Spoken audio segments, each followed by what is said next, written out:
Hai, selamat pagi, siang, malam, atau kapanpun Anda melihat video ini.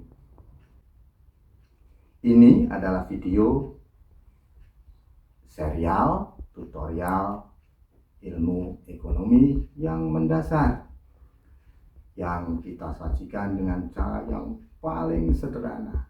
Tujuannya adalah supaya mudah dipahami dan kita senang melihatnya, mempelajarinya. Oke, sebelum kita mulai menonton videonya, jangan lupa untuk subscribe, memberi like, dan komentar supaya kita semangat untuk membuat kontennya. Selamat menikmati video tutorial kali ini. Silakan. Tutorial kali ini mencoba membahas tentang sebuah konsep penting yang berkaitan dengan permintaan dan penawaran, yaitu konsep elastisitas. Jadi nanti akan ada elastisitas untuk permintaan dan ada elastisitas untuk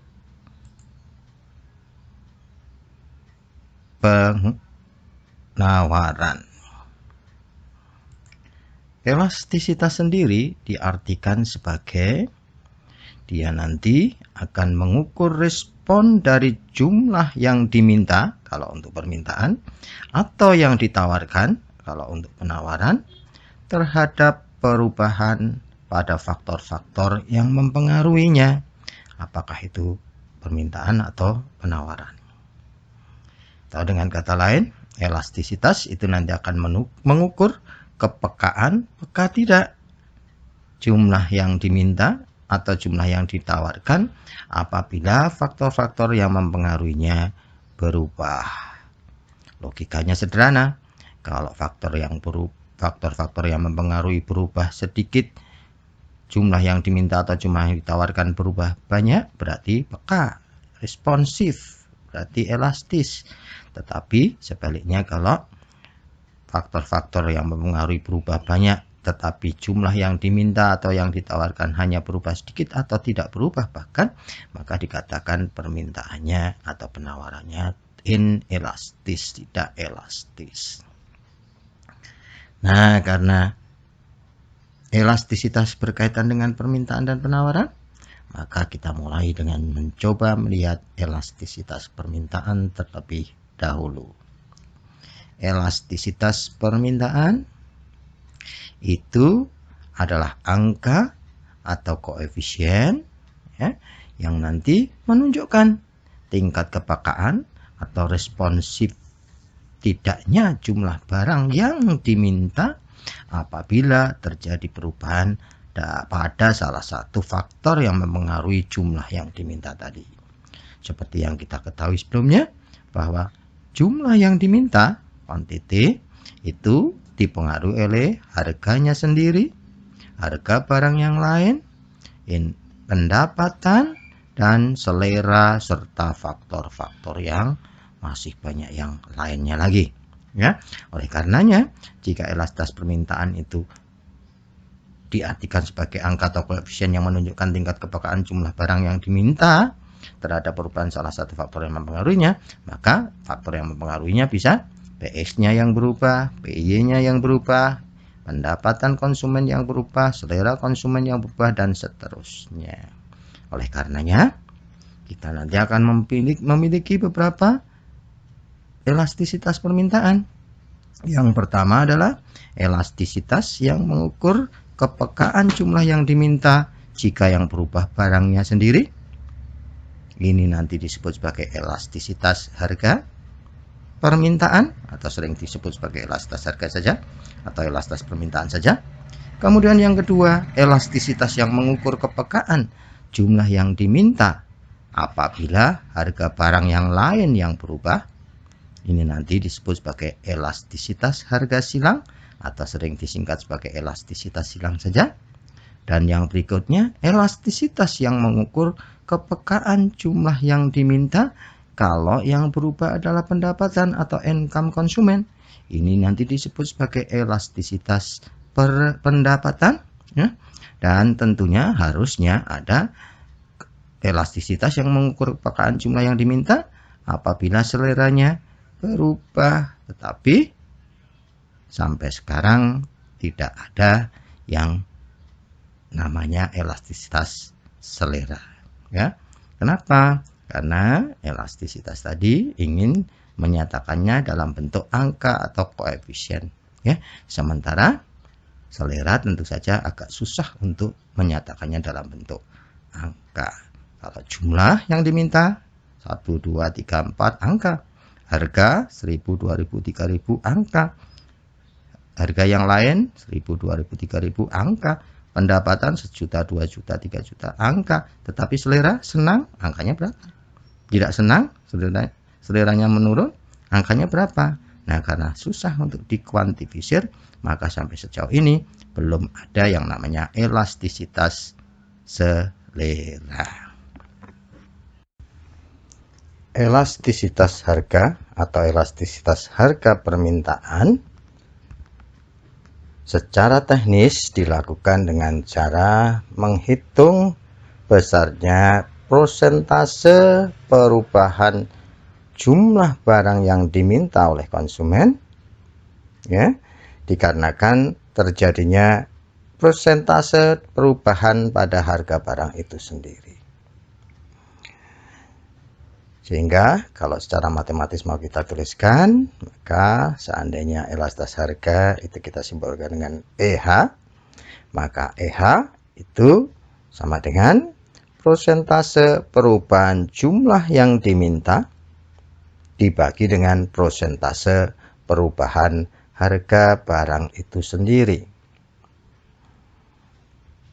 Jika kita elaborasi, maka formulanya akan berubah menjadi persentase perubahan jumlah yang diminta dituliskan sebagai delta QX atau perubahan jumlah yang diminta dibagi dengan QX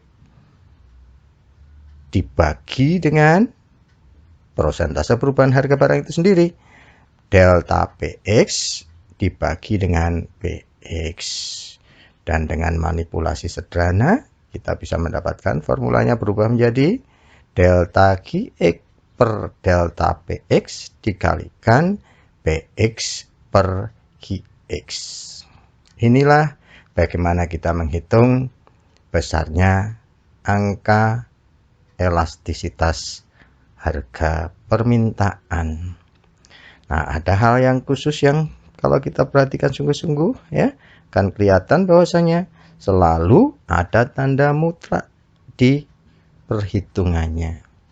Ini hanya sekedar untuk menghilangkan hasil yang selalu negatif. Karena kita tahu hubungan antara perubahan harga dengan jumlah yang diminta adalah berbanding terbalik seperti yang dinyatakan oleh hukum permintaan. Kalau harga naik, jumlah turun. Kalau harga turun, jumlah naik. Maka kalau dihitung, pasti hasilnya negatif.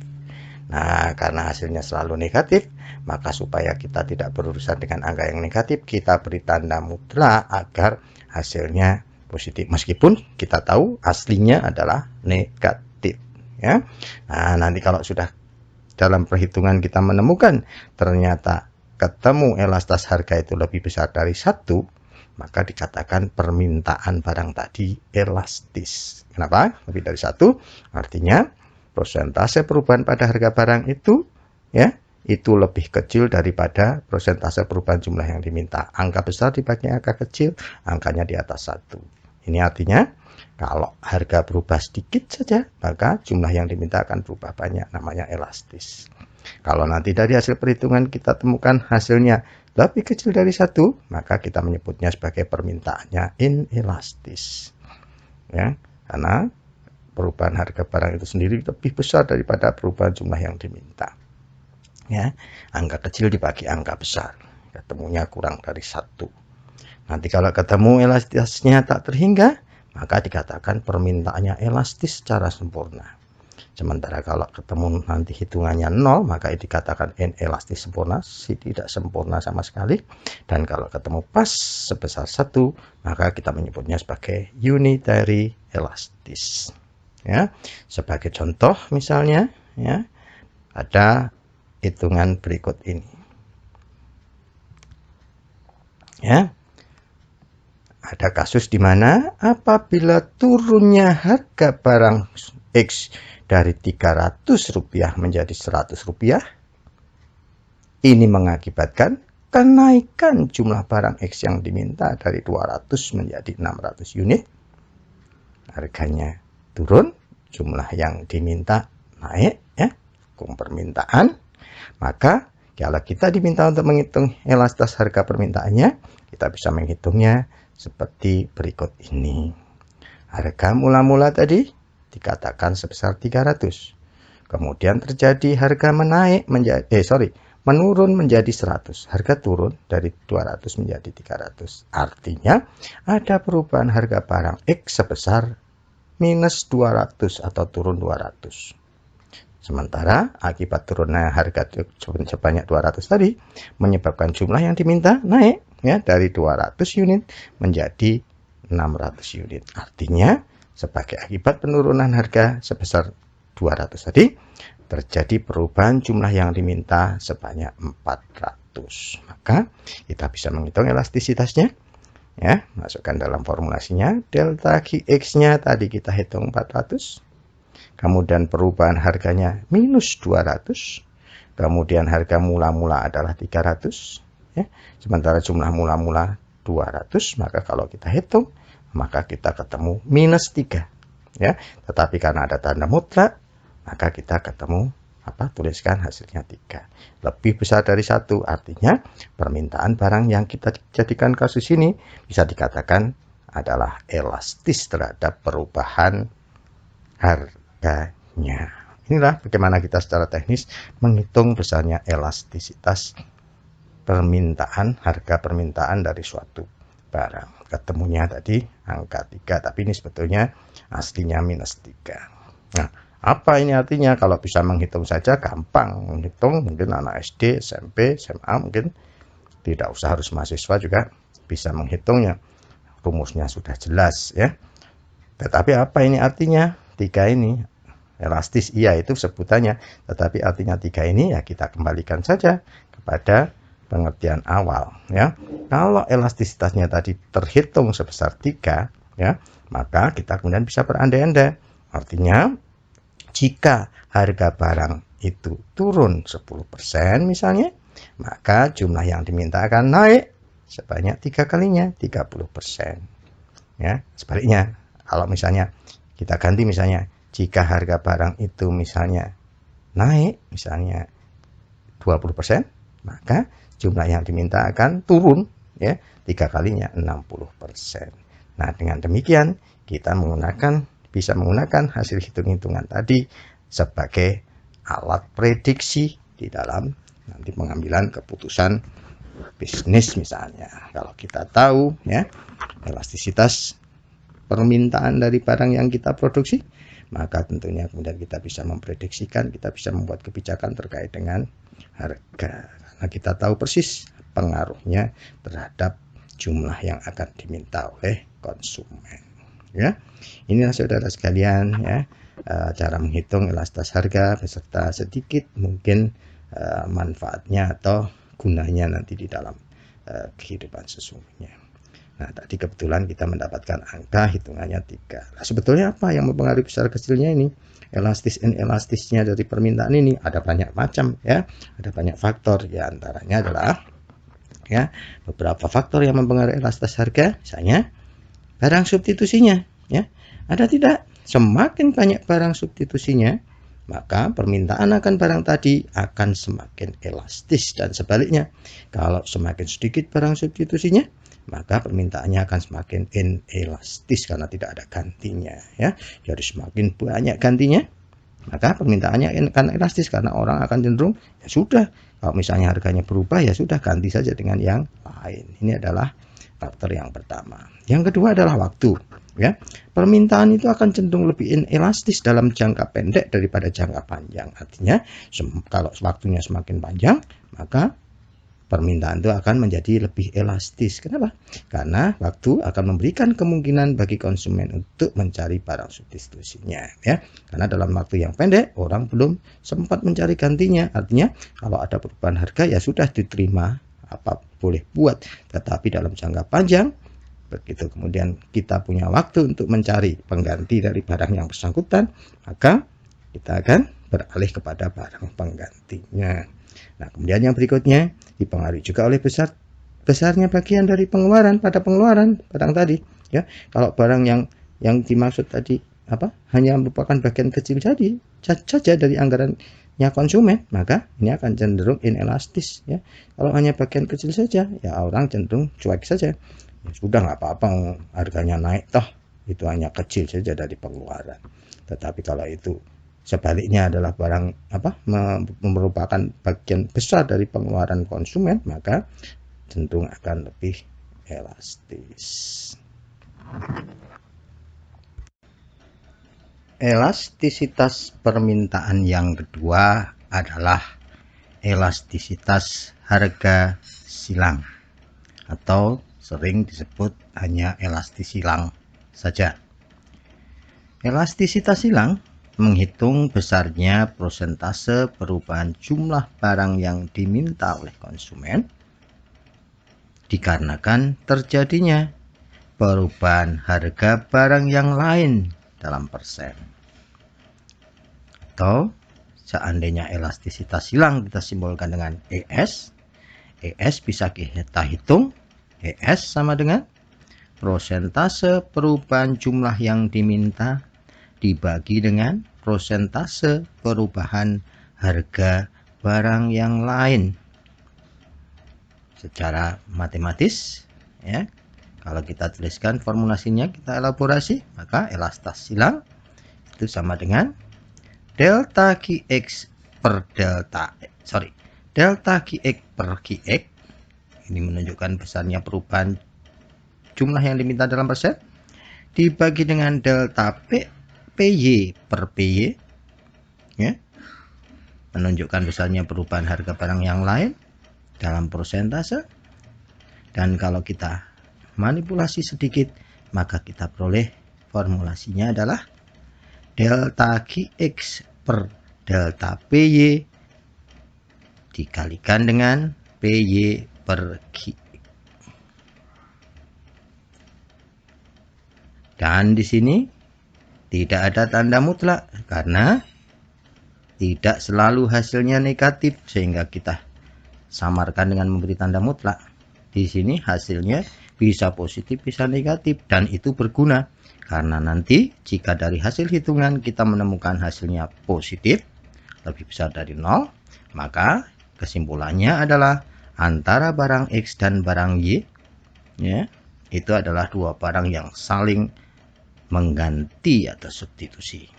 Sementara jika nanti dari hasil hitungan elastisitas silang ini ketemu hasilnya negatif lebih kecil dari 0, maka antara barang X dan barang Y adalah dua barang yang saling melengkapi, saling komplementer. Sebagai contoh, hitungan berikut ini. Seandainya harga sepatu naik dari 10.000 menjadi 11.000, mengakibatkan jumlah kaos kaki yang diminta turun dari 100 unit menjadi 90 unit, ya, maka kalau kita diminta menghitung elastisitas harga silang antara kaos kaki dengan sepatu, maka kita bisa menghitung sebagai berikut, ya. Harga sepatu mula-mula 10.000, kemudian harga sepatunya naik menjadi 11.000. Berarti ada perubahan harga barang Y atau harga sepatu sebanyak 100, naik sebanyak 1.000, bukan 100, ya, naik sebanyak 1.000. Ini mengakibatkan, ya, jumlah kaos kaki yang diminta dari 100 kemudian menurun menjadi 90 saja. Berarti akibat ada kenaikan harga sepatu, jumlah kaos kaki yang diminta turun sebanyak 10 atau minus 10. Maka elastas silangnya bisa kita hitung. Perubahan jumlah barang X yang diminta minus 10. Perubahan harga barang Y 1000 dikalikan dengan harga Y mula-mula 10.000 dan jumlah X mula-mula 100, maka ketemunya minus 1. Nah, karena hasilnya minus, maka sesuai dengan tadi ketentuannya, kalau ketemunya elastas silangnya negatif, berarti antara barang X dan barang Y, antara kaos kaki dan sepatu adalah dua barang yang saling komplementer, saling melengkapi. Ya, orang bersepatu memakai kaos kaki, saling melengkapi. Minus 1. Artinya apa ini? Kalau minus 1 ya kita bisa berandai-andai. Artinya kalau minus 1 ya. Artinya kalau misalnya harga sepatunya naik 10%, maka jumlah kaos kaki yang diminta akan turun ya. Minus kok ya, turun sebanyak 10% juga. 1 ya. Kalau harga sepatunya turun misalnya 20%, maka jumlah kaos kaki yang diminta naik ya, sama 20% juga. Ya, inilah maknanya. Sehingga kita bisa pakai seperti tadi sebagai alat peramalan, alat prediksi. Elastisitas permintaan yang ketiga adalah elastisitas pendapatan yang menghitung besarnya persentase perubahan jumlah barang yang diminta kalau terjadi perubahan pada pendapatan konsumen. Jika elastisitas pendapatan kita simbolkan dengan EI, maka dia menghitung persentase perubahan jumlah yang diminta dibagi dengan persentase perubahan pendapatan konsumen.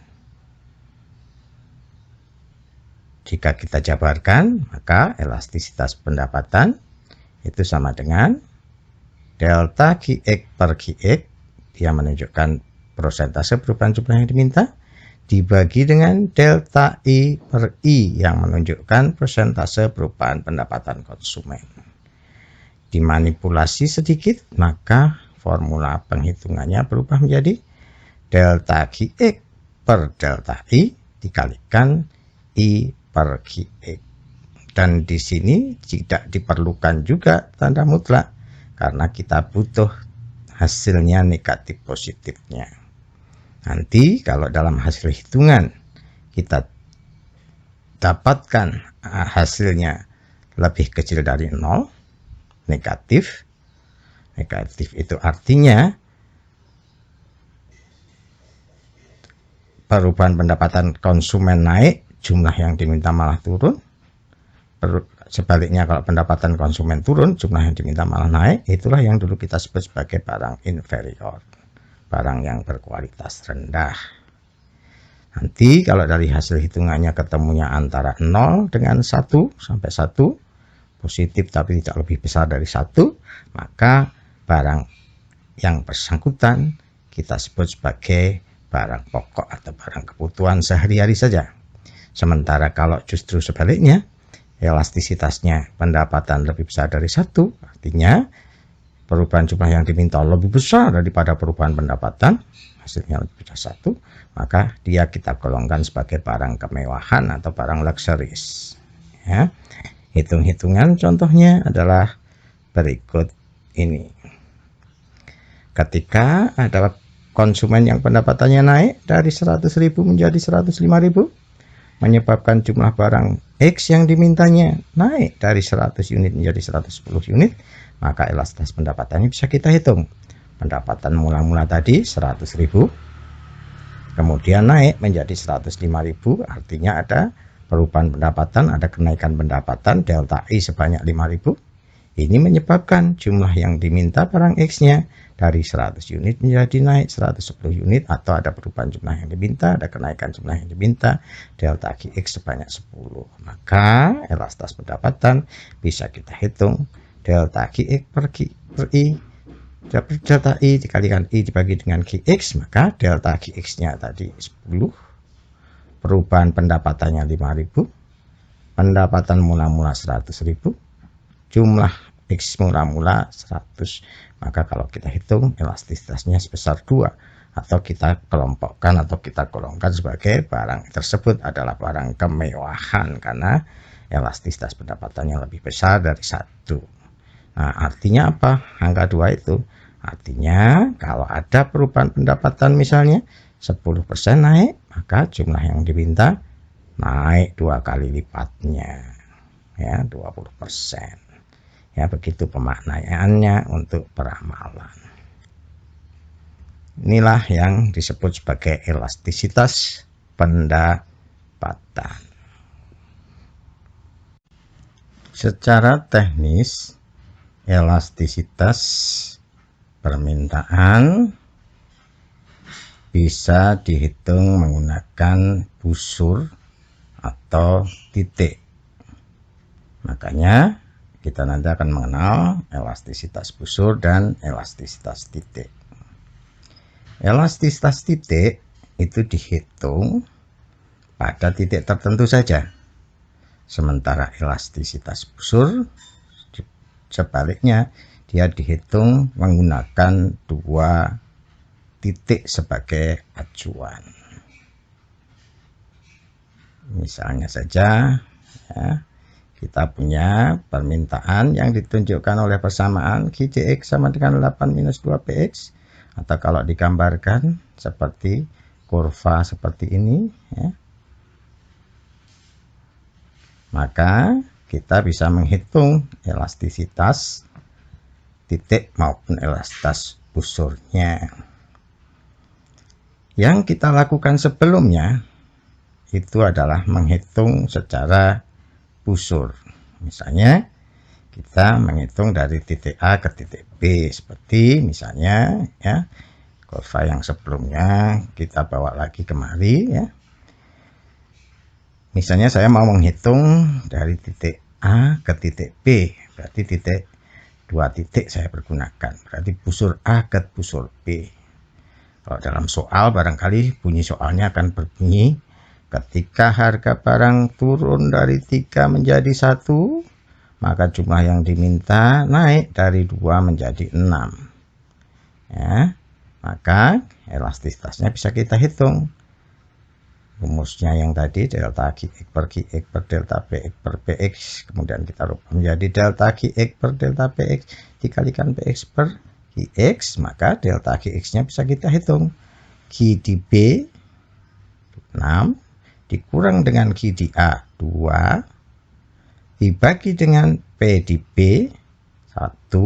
Coba perhatikan tabelnya, kurvanya, dikurang P di A sebesar 3. Sementara di harga mula-mulanya di PA 3 dan jumlah mula-mulanya QA 2. Maka elastisitas dari titik A ke titik B, busur A ke B, itu adalah minus 3 atau kalau kita mutlakkan menjadi 3.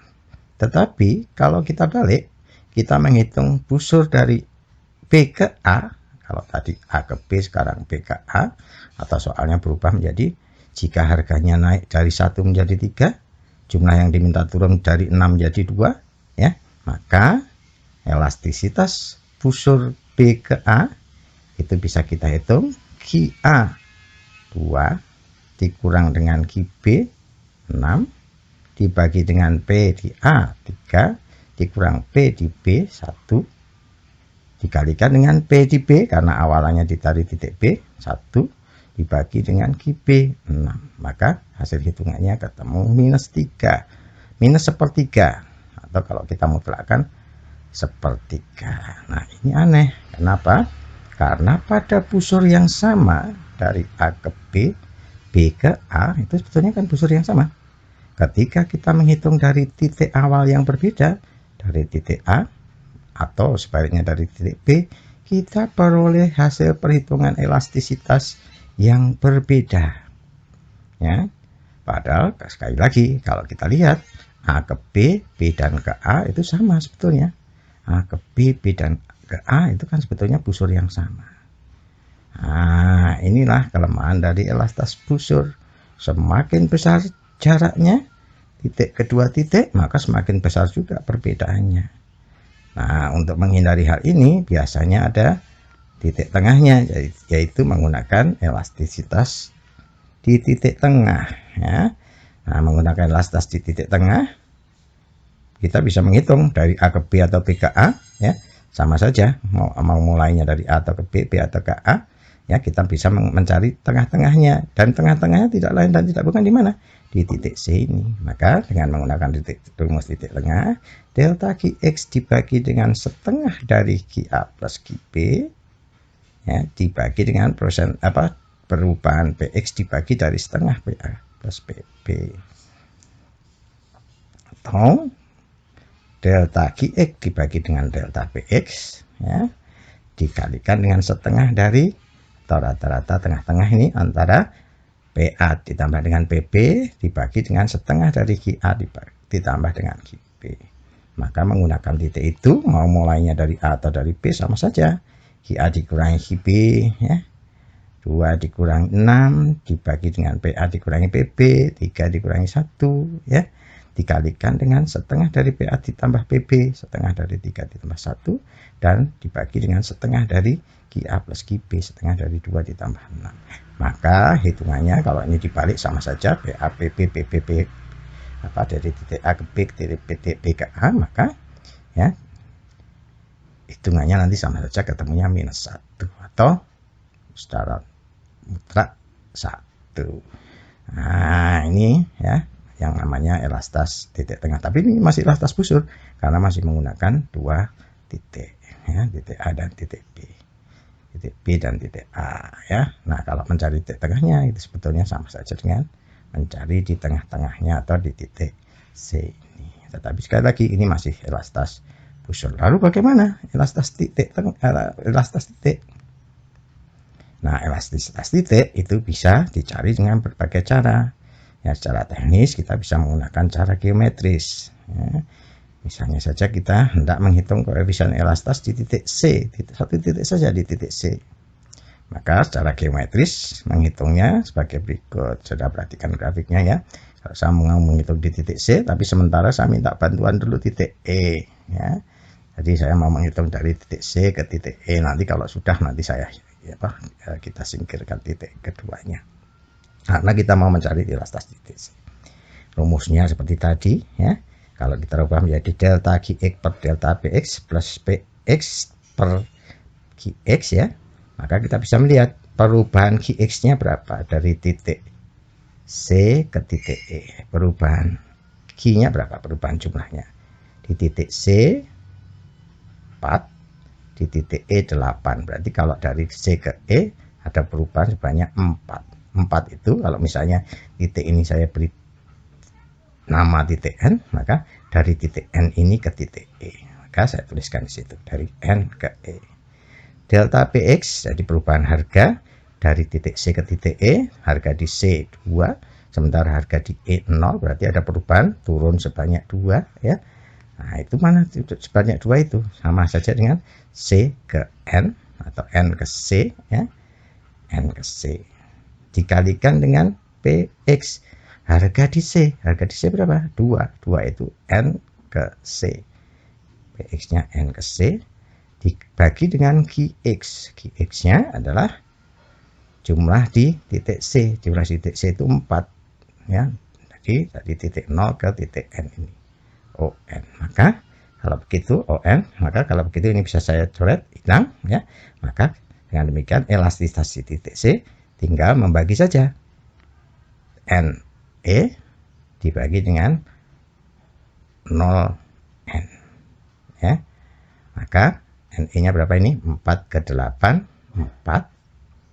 ON nya 0 ke 4 berarti 4 dibagi 4 ketemunya 1 ya. Jadi elastisitas di titik C adalah 1. Nah, dengan begitu kemudian sekarang kita tinggal dengan mudah sekarang kalau mau menghitung titik yang lain, misalnya di titik B, di titik A, atau dimanapun juga, tinggal menggeser saja titik N-nya ini. Misalnya kalau kita mau menghitung di titik B, maka N-nya kita geser ke bawah sini, maka NE 2, kalau N-nya pindah, dibagi ON, ON-nya 6. 2 dibagi 6, berarti di titik B ini 2/6. sepertiga. Kalau di titik A, ya N-nya kita geser ke sini. Titik N-nya geser sini. Maka N ke E, 6, 2 ke 8, 6, dibagi ON, 2. 6 dibagi 2, maka elastisitas di titik A adalah 3. Ya, begitulah menghitung secara geometris. Ya, menggunakan cara geometris, kita tinggal menggeser titik N-nya ini ke bawah titik yang mau kita cari elastisitasnya.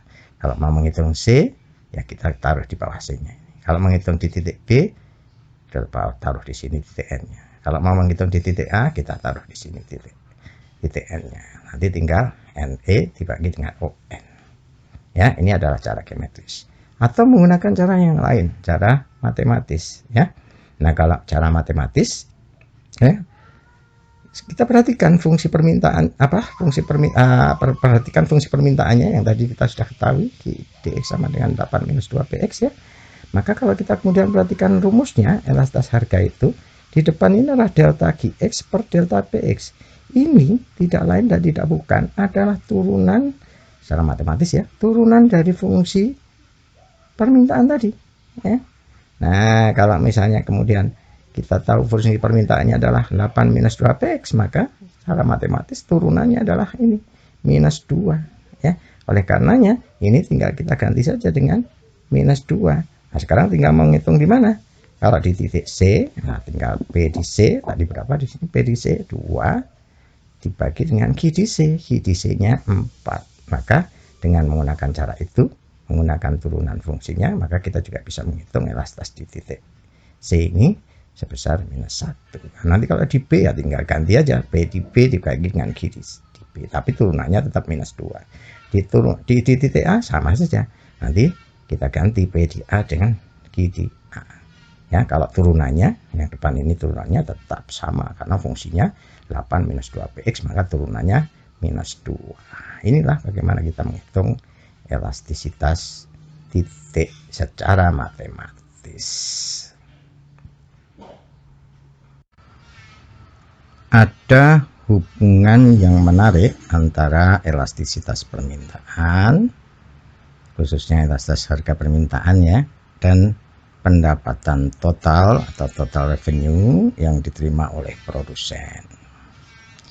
Jika total revenue kita simbolkan dengan TR, maka total revenue bisa dihitung dengan mengalihkan harga barang yang bersangkutan dengan jumlah yang diminta atau yang dari sisi produsen yang terjual.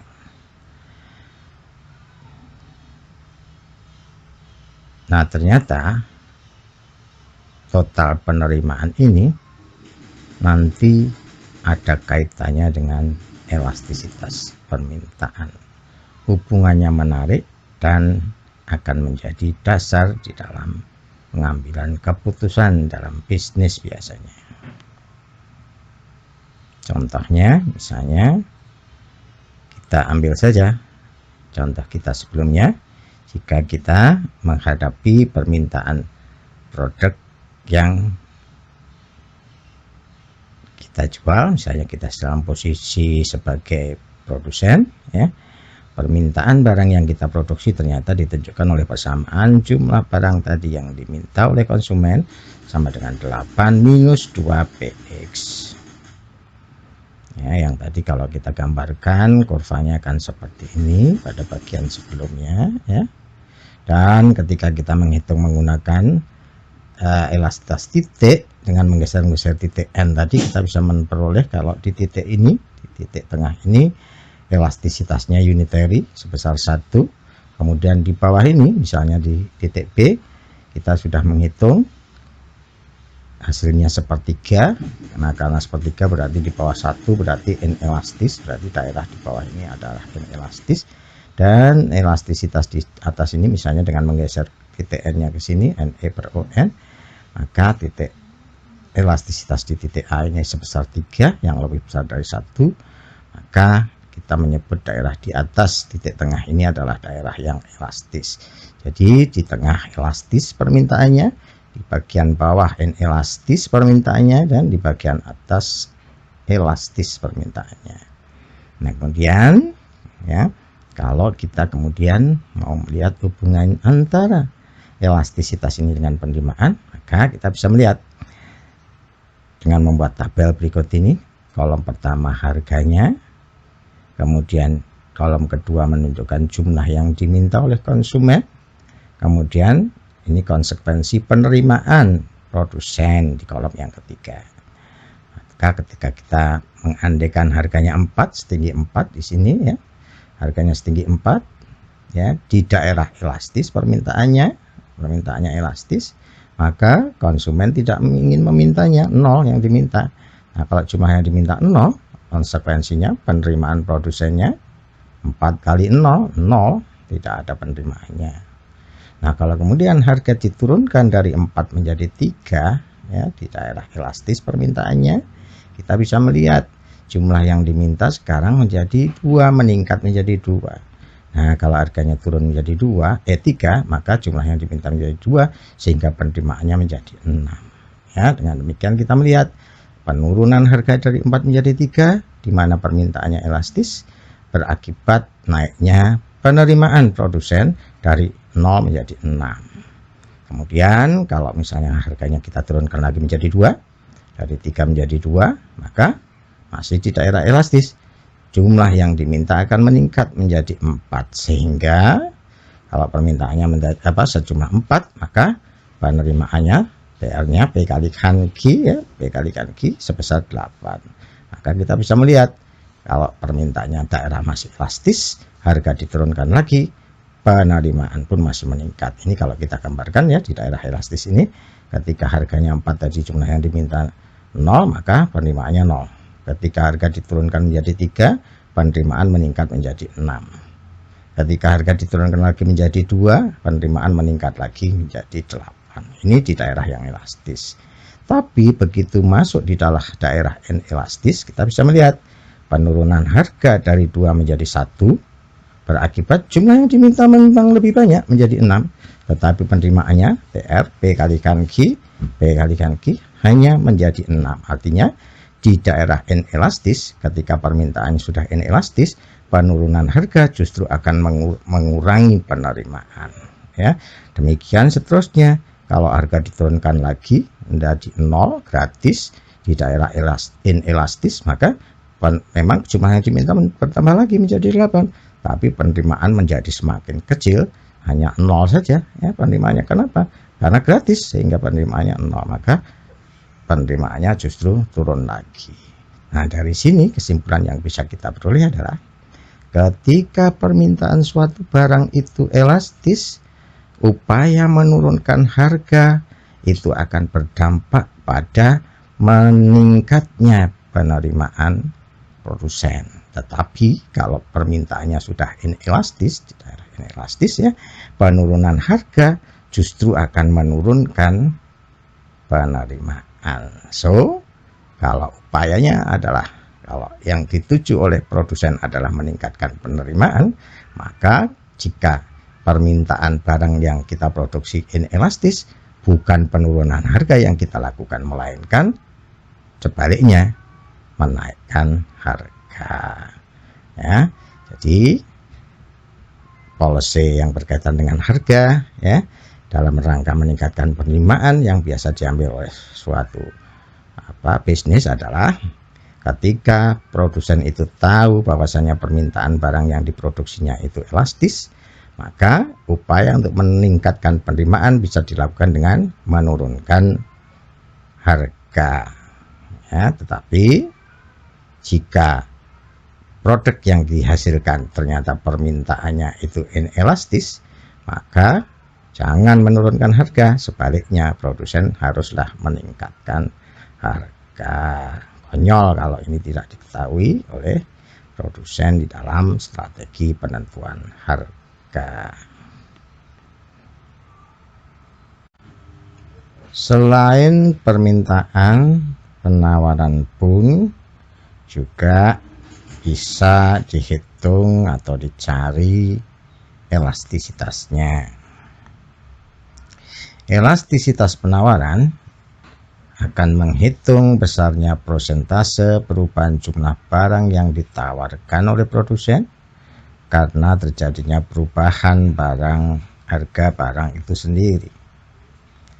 Kalau elastisitas penawaran kita tuliskan sebagai EH ya, maka dia dihitung dengan membagi persentase perubahan jumlah yang ditawarkan dibagi dengan persentase perubahan harga barang itu sendiri. Dan kalau kita elaborasi, maka elastisitas penawaran itu dihitung dengan delta Gx ya, perubahan jumlah yang ditawarkan dibagi dengan Gx dibagi dengan delta harga per Px, delta Px per Px, atau dengan manipulasi sedikit ya sederhana, maka kita peroleh delta Gx per delta Px dikalikan Px per Gx, dan ini tidak perlu ada tanda mutlak karena hasilnya toh sudah pasti akan positif, seperti halnya berlakunya hukum penawaran ya, yang mengatakan kalau harganya naik, jumlah yang ditawarkan juga naik. Kalau harganya turun, jumlah yang ditawarkan juga turun. Plus dibagi plus, plus min dibagi min juga plus, maka dia selalu positif ya. Nah, nanti dari hasil perhitungan ini, elastisitas penawaran, kalau ketemunya lebih dari satu, seperti permintaan juga, dia disebut sebagai elastis. Kalau kurang dari satu, disebut inelastis. Kalau dihitung ternyata menghasilkan angka yang tak terhingga, berarti dia elastis sempurna. Dan kalau ketemunya kosong atau nol, disebut inelastis sempurna. Sementara kalau ketemunya satu, kita menyebutnya sebagai unitary elastis.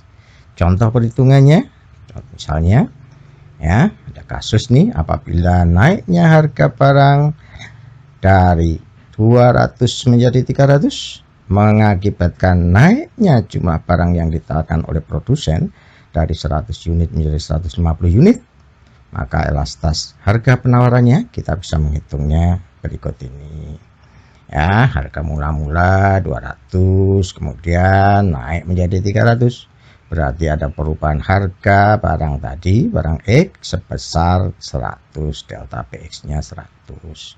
Ini mengakibatkan jumlah yang ditawarkan meningkat dari yang semula 100 menjadi 150, berarti ada perubahan jumlah yang ditawarkan, ada kenaikan jumlah yang ditawarkan sebesar 50. Maka dengan formulasi yang tadi kita peroleh ya, maka kita bisa menuliskannya ya, mencarinya delta Gx nya 50, delta Px nya 100, harga mula-mula 200, jumlah mula-mula 100, maka hasil perhitungannya menunjukkan angka 1, artinya unitary elastis. Demikian saja cara menghitungnya, sederhana, simpel saja ya. Inilah elastisitas penawaran ya. Nah, kalau simbolisasinya kadang-kadang kita ganti-ganti, tak ada masalah, tidak ada yang baku. Yang baku biasanya hanya jumlah itu selalu Q, dan P itu untuk harga, price ya. Q itu untuk quantity. Selebihnya misalnya pendapatan, kemudian simbol seperti ini ya. Ini banyak buku yang kita baca, maka banyak juga yang menuliskannya dengan cara yang berbeda-beda. Ini saudara sekalian ya, elastisitas penawaran. Nah, pada bagian akhir saya akan tunjukkan beberapa soal yang mungkin boleh saudara pakai sebagai latihan setelah mengikuti seluruh rangkaian tutorial.